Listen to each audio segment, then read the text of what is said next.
Bonjour à vous tous, nos chers frères qui nous suivez d'un peu partout dans le monde.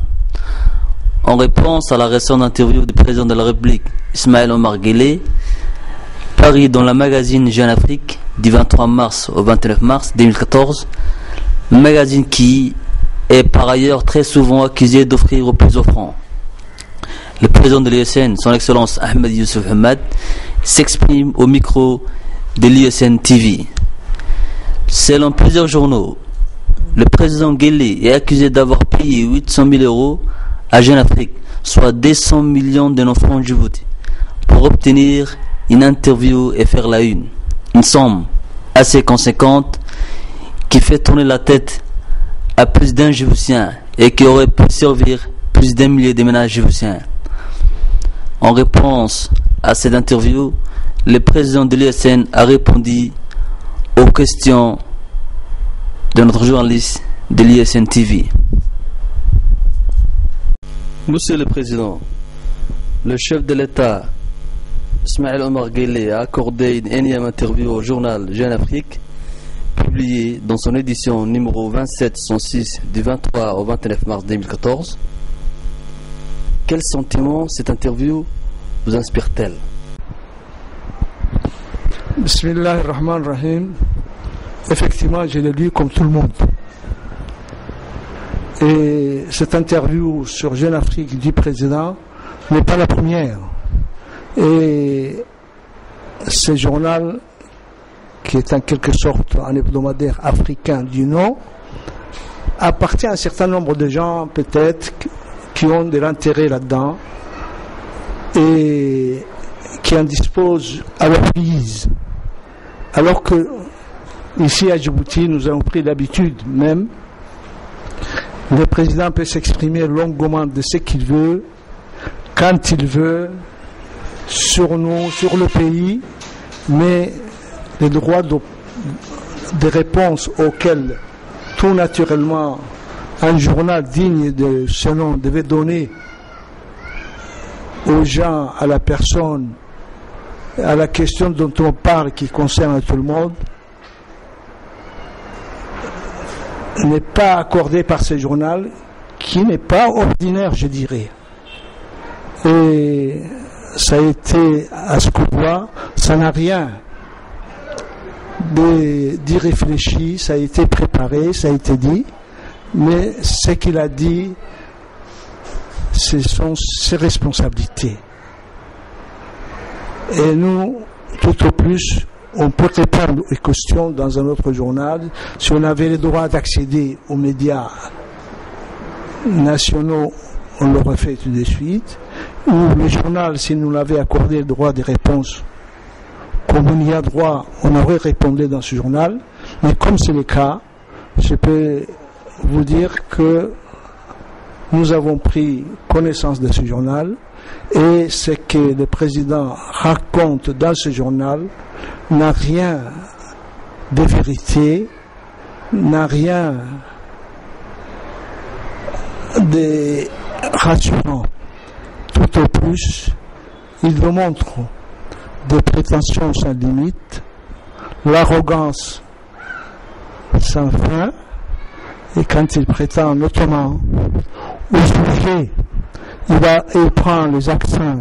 Lui qui est un être comme tout un autre, une création, prétend être à la fois les créateurs des humains comme lui. Astaghfirullah al-Azim, c'est une question très grave qui nous dépasse pour quelqu'un de cet âge, de ce niveau et de cette religion bénie qui est la nôtre, prétendre qu'il peut admettre l'opposition comme Allah a permis au diable malgré son désobéissance, bien plus quand il prétend qu'il a créé le cheikh Abdurrahman Suleiman Bachir de toutes pièces. Quelle prétention, quelle arrogance. C'est ça qui est inacceptable. C'est pas ce que l'USN demande ce droit. Et je crois en cela. En arabe, on dit man takabbar takassar. Quand on se dit tous ceux qui sont prétendus être Allah n'ont pas survécu à leurs prétentions. Nous n'allons pas nous associer. Au contraire, on en parle parce que vous avez posé la question, mais j'aimerais même pas en parler. Ça nous dépasse de se mettre au niveau d'Allah parce qu'il a eu tous les pouvoirs sur terre, ici, à Djibouti, depuis l'indépendance et surtout depuis qu'il a prétendu être président sans l'être réellement. Je crois que ça le dépasse et je lui fais dire des mots qui ne sont pas permis pour un musulman. Comment peut-il créer un homme comme lui, de l'intelligence, Abdurrahman? Il est dit quelque part dans le Coran, quand les hommes deviennent prétentieux, non seulement vous ne pouvez pas créer un grain de sable, l'être la plus faible qui est la mouche, si elle vous arrache quelque chose, vous serez incapable de lui reprendre. Une mouche qui te prend quelque chose alors que tu es en train de manger, tu seras incapable. Alors, quand on a ça dans sa tête, prétendre, comme Allah a pardonné au diable, moi je pardonne à l'opposé. C'est gros, c'est grave. Est-il réellement conscient de la gravité de la chose qu'il dit? Et quand il dit un peu encore plus qu'il a créé de toutes pièces, comment il a pu créer, comment il peut créer? On en reste là, je crois qu'il vaut mieux. Le président de la République a parlé des deux revendications présentées par l'émissaire de l'USN, M. Aden Mohamed Abdou, lors de leur rencontre le 1er février 2014. Qu'en est-il de cette rencontre? Et est-ce vrai ce que le président a raconté dans son interview? Ça, c'est encore du mensonge indigne d'un président qu'il prétend être. Notre émissaire était chargé d'une mission et celui qui a demandé, contrairement à ce qu'il raconte, celui qui a demandé a rencontré et a désigné M. Aden comme interlocuteur. Et il était chargé, il y a l'ouverture de dialogue du 13 août 2013 qui a duré jusqu'au 13 septembre. Il y a eu une avancée. L'ouverture, nous l'avions demandé. Ça, après plusieurs tergiversations, le dialogue a pu avoir lieu et certaines questions préalables ont été résolues après discussion, notamment la libération de nos oulémas emprisonnés injustement depuis bientôt plus d'un an, un an, 2 mois, 14 mois, ça a été accordé. Nous avons également demandé ou obtenu dans le dialogue que les élus locaux, comme le maire légitime de Djibouti et d'autres élus soient restitués dans leurs fonctions, que les fonctionnaires ou les salariés qui, à cause de leurs raisons politiques, d'avoir joué un rôle approché ou bien milité dans l'USN, qui ont écarté de leur travail, soient remis dans leurs fonctions. Et ça, et qu'on arrête en même temps le harcèlement, la poursuite, la violence, l'interdiction des activités politiques pour l'USN. Tout ça, ça a été discuté et obtenu déjà dans la deuxième partie du dialogue qui a duré un mois. À cela, nous avons ajouté avec l'émissaire là, de compléter en demandant la création, en se mettant d'accord sur la création de la CNI, Commission nationale Commission nationale indépendante pour les élections, qui soit permanente, paritaire et libre. On avait demandé ça. On avait demandé aussi que l'USN retrouve pleinement ses prérogatives d'un parti politique en plus majoritaire qui dans le pays retrouve son statut libre d'exercer ses activités politiques et qu'on arrête également le harcèlement, qu'on se mette d'accord sur la question essentielle des remises en place des élus de l'USN et la création USN gouvernement d'un gouvernement qui serait chargé d'appliquer les accords définitifs auxquels on serait parvenu. Tout ça figurait, c'était la feuille de route de notre USN. Je ne vois pas comment, sinon de mauvaise foi, qu'il réduit juste à 2 questions qui étaient déjà résolues. Ça, c'est la mauvaise foi, ça, c'est les mensonges, inadmissibles encore au niveau d'un président république qui entend être responsable. Que répondez-vous à M. Guélé lorsqu'il dit que l'USN veut le pouvoir et tout de suite? Je crois encore là, l'USN, le pouvoir ne l'a pas pris de la rue. Sa victoire est issue des dernières élections législatives. Elle a obtenu une majorité écrasante, 52 sièges sur les 65 contre l'Assemblée nationale. Et en cela, immédiatement, elle devait être retenue, félicitée pour sa victoire et installée légalement dans les fonctions, dans les responsabilités qui sont les siennes. Et c'est là qui était acceptable, le pouvoir que le peuple a donné, qui nous a donné, qu'on l'assure, c'est ça qui paraît acceptable. M. Guélé est habitué à exercer ses pouvoirs absolus tout seul, pour lui, avec son entourage, c'est qui constamment, malgré ses dérives, font ses éloges.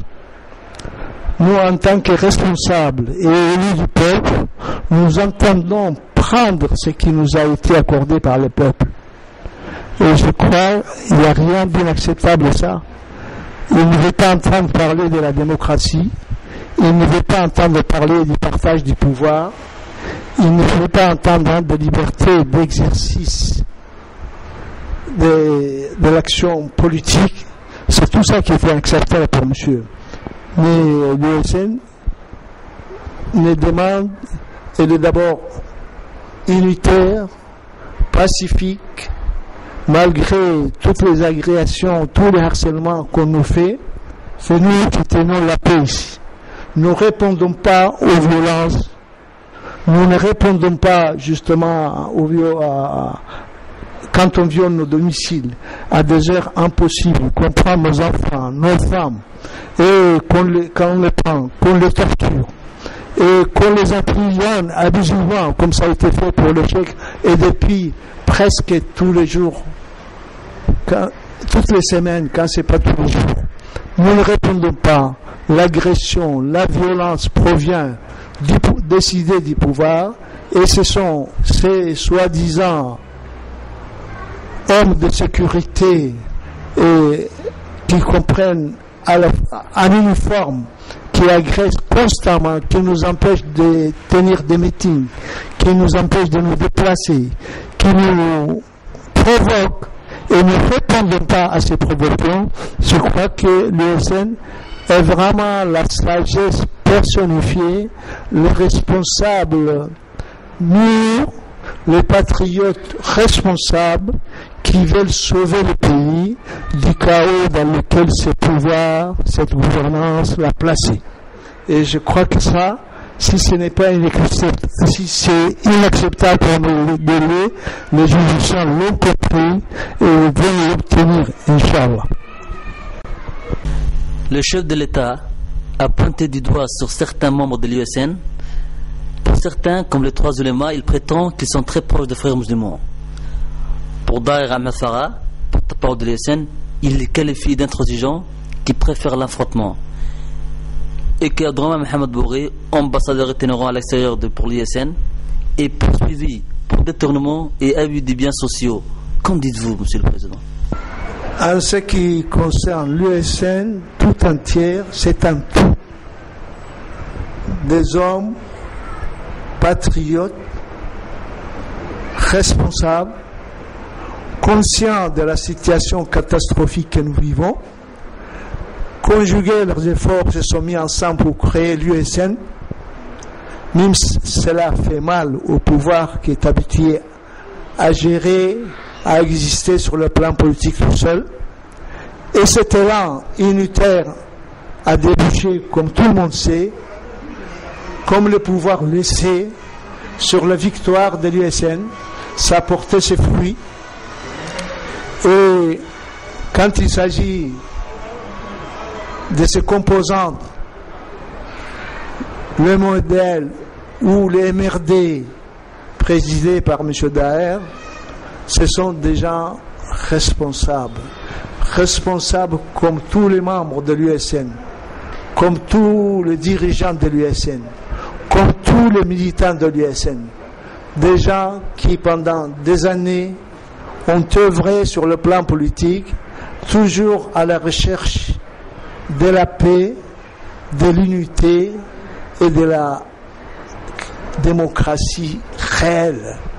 Et cela, d'abord, le modèle en question dont sont issus les ulamas qui sont injustement et abusivement emprisonnés depuis plus d'1 an, et dans son statut, dans la composition de sa direction, dans leurs actions quotidiennes pour lesquelles ils œuvrent pour éclairer la population, pour faire régner la paix, ce sont des gens responsables qu'on ne saurait traiter de telle sorte.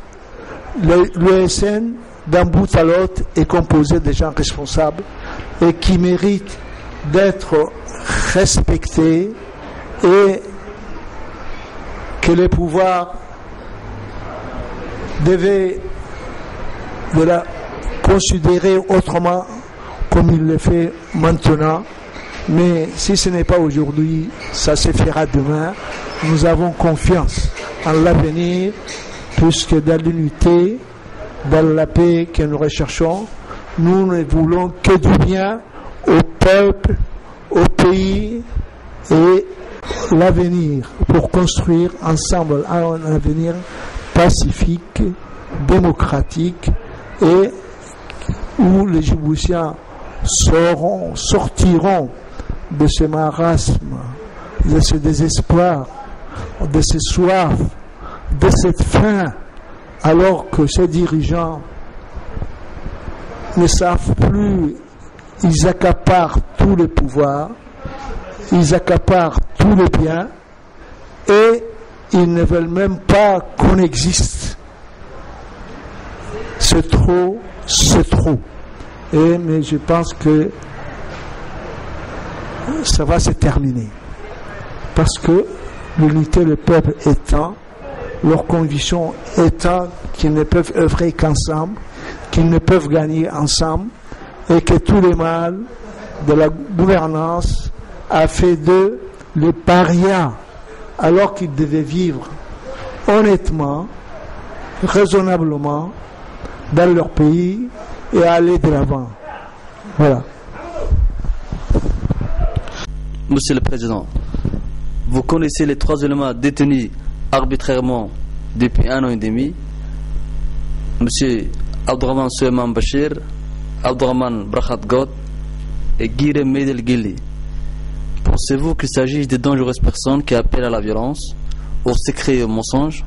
Ce personnel, même si malheureusement je ne le connaissais pas bien, avant qu'on se réunisse, qu'on se retrouve dans l'USN, depuis, je peux dire, j'ai le sentiment que je le connais de tout le temps. Vu ce qu'il véhicule comme message à l'adresse de la population pour le bien-être de tous et pour sauver l'avenir de ce pays. Pendant longtemps, je crois qu'ils étaient pas loin du cercle rapproché du pouvoir. Ce sont d'abord des hommes sur le plan humain, des hommes qui comptent, dont on ne compte pas des milliers à Djibouti. Ce sont des hommes exceptionnels, de par leur honnêteté intellectuelle, de par leur pensée islamique universelle. Ils veulent du bien à tout le monde, ils veulent la paix, ils veulent l'unité et le programme de l'USN. Ils veulent développer, ils veulent redresser tous les torts. C'est ça leur malheur, du fait qu'ils se sont entièrement employés justement dans la création, dans les élections, dans la victoire de l'USN. C'est ça que les chefs de l'État, dont ils étaient prêts avant ça, ne peut pas leur pardonner, je crois. Alors moi je considère que ces gens-là sont, même si je le connais que depuis la création de l'USN, toutes les actions que nous avons menées ensemble me fait dire, ça ce sont exceptionnels sur lesquels Djibouti peut compter pour leur avenir. Vu leur assurance, vu leur foi, vu leur conviction, vu leur combativité, ce sont des hommes dont Djibouti devait s'honorer. Et je peux dire que je les connais. Ce sont des frères solides.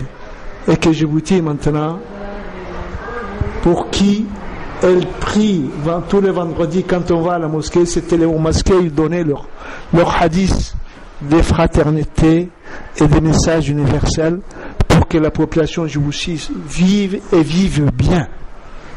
Voilà, je crois qu'il ne mérite pas les qualificatifs diaboliques qu'on leur adresse.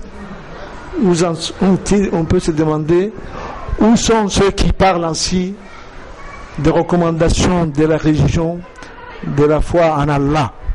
Ils sont bien, on les a lourdement, injustement emprisonnés.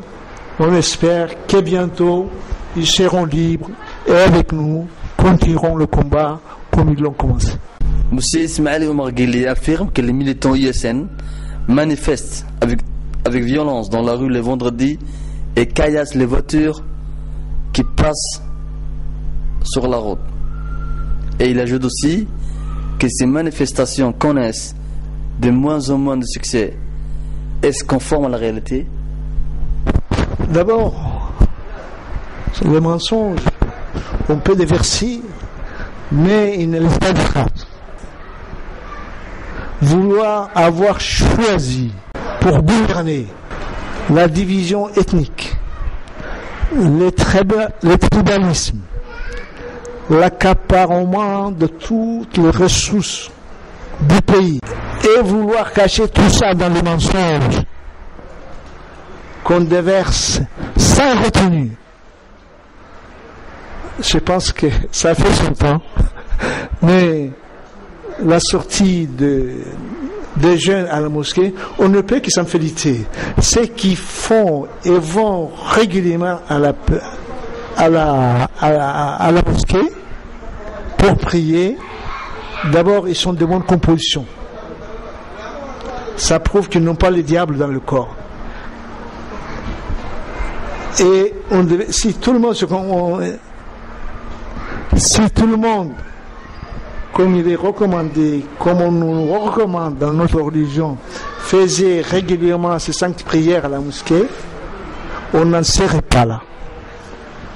Il n'y aurait pas eu de crimes, il n'y aurait pas eu de vols, il n'y aurait pas des mensonges. C'est haram. Les mensonges, on ment facilement, mais chez l'islam, le mensonge est le plus grand péché.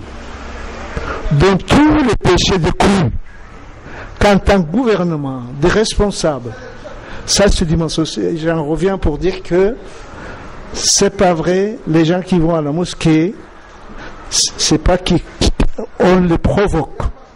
Alors qu'ils font prier, on les attend à la sortie pour le provoquer, pour pouvoir dire après, c'est l'USN qui a fait ceci, c'est l'USN qui a cassé les voitures. Nous vivons avec ces mensonges, avec ce comportement irresponsable, les terrorismes quotidiens du pouvoir, avec les hommes en uniforme, ou même sans uniforme, qu'on mêle justement à la population civile, qui lance des cailloux, et à ces cailloux, on répond par les gaz lacrymogènes pour nous provoquer. Et si nous nous laissons aller, parce que nous sommes des humains après tout, si les gens qui sont privés de tout, qui n'ont aucun espoir, qui n'attendent rien des pouvoirs qu'ils ont vécu depuis 35 ans, répondaient avec leur énergie de jeunesse, des gens privés de tout, qui n'ont rien à perdre. Il y a longtemps que je vous dis, c'est remise à feu à sang. Tout ça est contenu par l'USN, auquel on ne veut même pas reconnaître l'existence. Cette jeunesse-là, elle est au chômage. Qu'il s'agit de la scolarisation, de l'université, de santé, ils ne peuvent pas être soignés correctement, ils ne peuvent pas explorer un emploi. Et malgré tout ça, du fait qu'ils vont à la mosquée, on arrive à le contenir.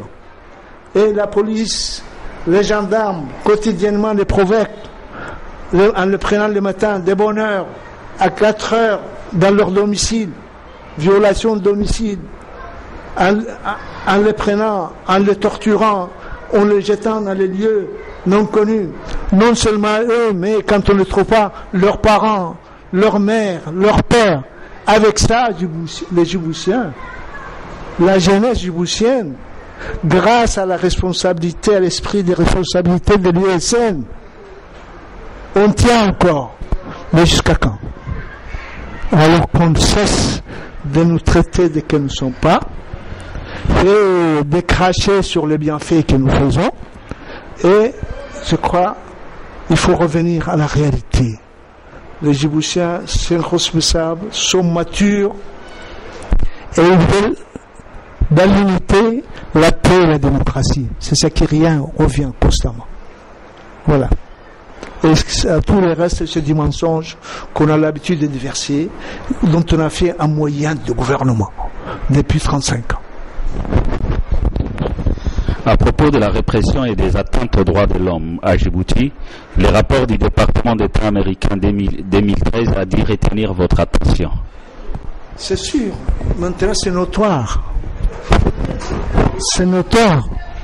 c'est notoire, les Djiboutiens, les droits de l'homme, on en parle, mais tous nos droits sont bafoués. Le droit d'existence est en danger. Le droit de déplacement est interdit. Le droit de s'exprimer, ça c'est notoire. Toutes les ambassades, toutes les chancelleries à Djibouti sont au courant. Ils l'ont dénoncé. Et le gaspillage, la corruption, c'est notoire. Djibouti tient encore par miracle et non pas par la gouvernance éclairée du régime qui nous harcèle, qui nous torture.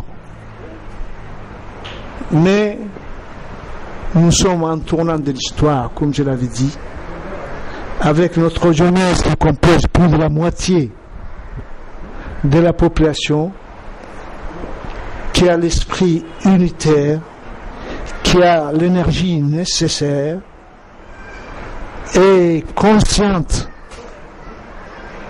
de la façon du mal qui le ronge, qui provient de la mauvaise gouvernance, de la démocratie. Je crois qu'on va s'en sortir. On est en tournant historique dont on reparlera, Inch'Allah. Que pensez-vous de l'annonce du chef de l'État de son désir de ne plus se représenter à la magistrature suprême au terme de son mandat? D'abord, quand on doit partir, ça c'est pas la première fois. Monsieur Guelleh annonce, c'était en 2011 déjà, avant la fin de son deuxième mandat, il avait annoncé qu'il allait partir. Vous savez, c'est qu'ils ont suivi. En fait, de départ, il avait violé la Constitution, où il était prévu que le même président ne pouvait pas se présenter plus de 2 fois. Il a changé la Constitution pour effacer ça, pour pouvoir se présenter et la démonstration de ce qu'il a fait déjà. Et il a régné des plus belles après un plus grand dictateur. Maintenant, il dit qu'il va partir, alors qu'il est en train de réviser les réformes salutaires que l'UACN lui a proposées pour sortir le pays du marasme, de catastrophe post-électorale dans laquelle il nous a jetés. On nous fait des propositions pour le changement des institutions, à commencer par les CNI, et qui seraient paritaires, permanentes, et par les réformes électorales, et par la constitution d'un gouvernement USN gouvernemental pour pouvoir appliquer les accords qui seraient issus de ce dialogue. Il ne fait que tergiverser. C'est la fuite en avant. Il dit oui, il dit non. Il dit on n'a rien proposé, alors qu'on est en train, tous les documents sont là, qu'on lui a proposé. Le monde est au courant aujourd'hui. Depuis les institutions internationales, les chancelleries sur place sont au courant. Alors, que croire avec les mensonges de Guelleh? En plus, il est en train de finir, d'achever la construction d'un autre palais, dans l'enceinte même de l'ancien palais présidentiel, ancien palais du gouvernement. Ça, c'est certainement pour accueillir le nouveau président qui serait tout autre que Guelleh, mais c'est certainement pour lui. Et dans ces conditions, je crois que c'est pas la peine de s'attarder, ce qui peut être vrai ou faux dans ce qu'il dit. Les chefs de l'État affirment justement combattre la corruption, dont ils rejettent la responsabilité sur certains pesanteurs de la société djiboutienne. Est-ce vrai? Quand on est entièrement corrompu personnellement, on ne peut pas pouvoir employés. La corruption est devenue ici chose normale. On parle de corruption quand quelques-uns, quelques malfrats, détournent les biens publics. Ici, au niveau du pouvoir, j'ai l'impression qu'on n'a aucune notion de ce qui peut être l'intérêt général ou le détournement. Tout appartient à l'équipe, au pouvoir, à la tête desquels se trouve M. Guélé. Quand on est entièrement corrompu, c'est tout qui va mal. C'est la mauvaise gouvernance, la décision. On ne peut pas corriger les corruptions de quelques-uns. Le plus fort, ça a été celui de SIDA, je pense. Quelques millions de dollars. Combien, je ne sais pas exactement, mais qui ont été détournés alors que les gens qui meurent de SIDA, et c'était l'aide extérieure internationale de l'ONU. Quelle honte! Quelle honte! Entre ceux qui meurent parce qu'ils ne sont pas soignés et ceux qui sont malades parce qu'ils s'ingurgitent trop du bien public. C'est ça la société djiboutienne aujourd'hui avec le pouvoir de M. Guélé. Il ne peut pas combattre contre parce que le pouvoir est corrompu tout à fait avec la bénédiction du chef. Et la pauvreté? La pauvreté, moi j'ai toujours dit, c'est volontaire. Il y a un dicton arabe qui dit « Affame ton chien si tu veux qu'il te suive ». Un des responsables, dans son temps, l'a dit ici. Quelqu'un qui est resté en tant que Premier ministre, je ne sais pas, plus de 20 ans. Je ne dis pas le nom. Je crois que c'est voulu. Tant que les gens n'ont pas de quoi manger, de quoi boire, de quoi se soigner, ils ne penseront pas politique. Ils ne vont pas vous déranger dans votre gestion quotidienne. Je crois que c'est volontaire, c'est voulu.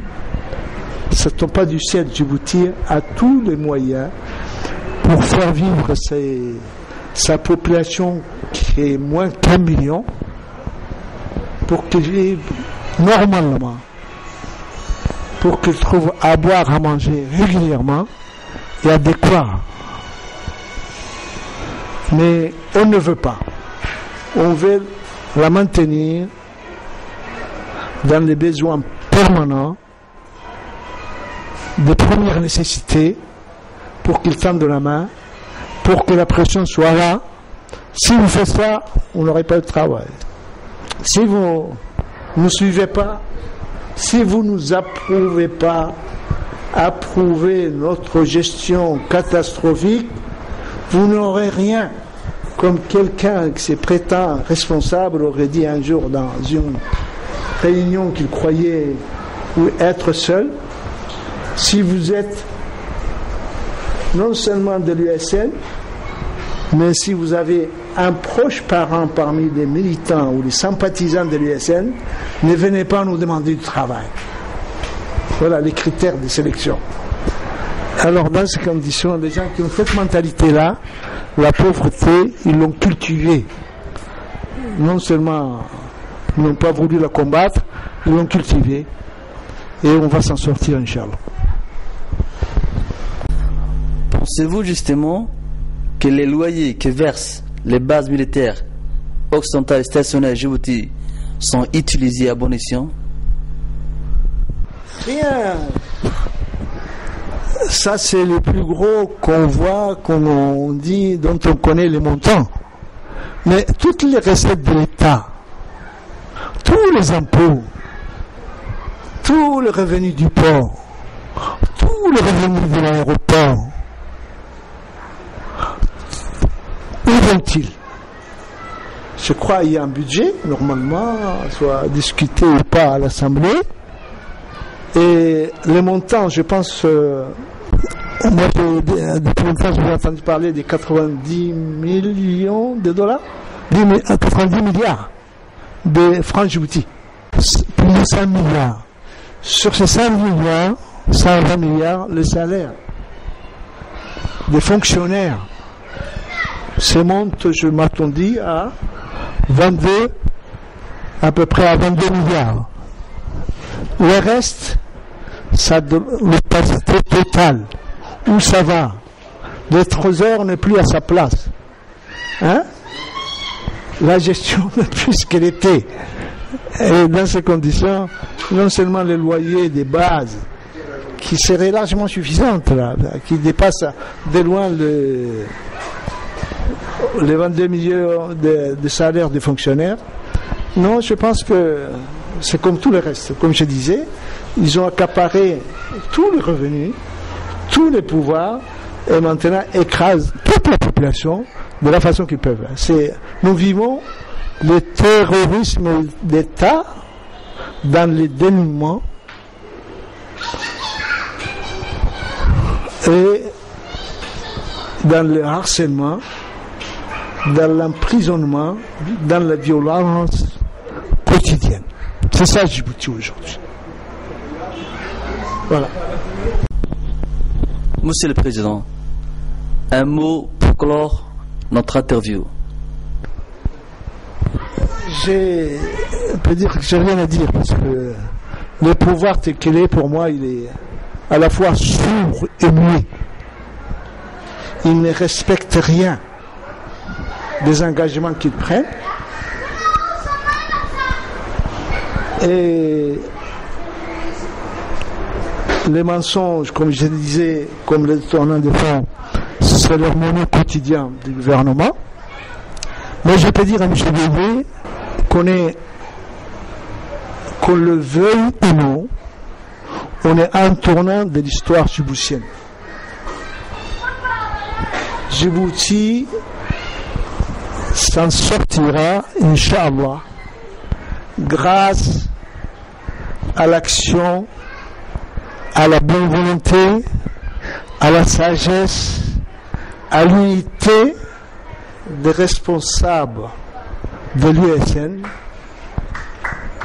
à qui la population a fait confiance à la hauteur de 80%, en leur donnant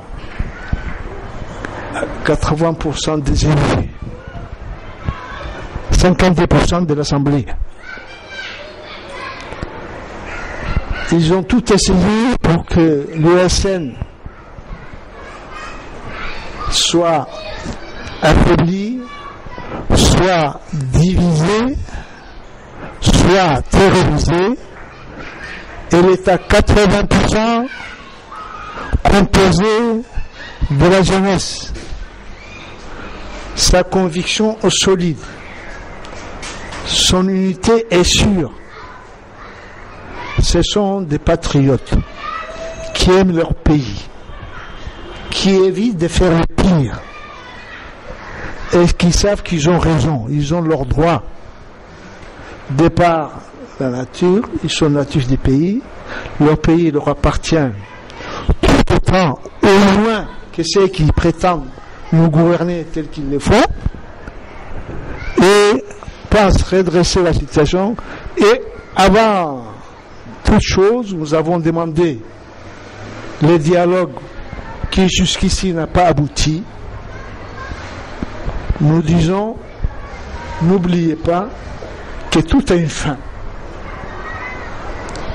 Qu'on le veuille ou non, la fin du régime tel qu'il est, départ de ses méfaits, il est condamné. On ne peut en sortir que par le dialogue, par la compréhension et la sagesse et le sens de l'intérêt général qui commande la situation. Ne ratez pas la coche, comme on dit. Monsieur le Président, ne ratez pas la coche. C'est historique et c'est bon pour tout le monde. C'est difficile, mais il faut le faire.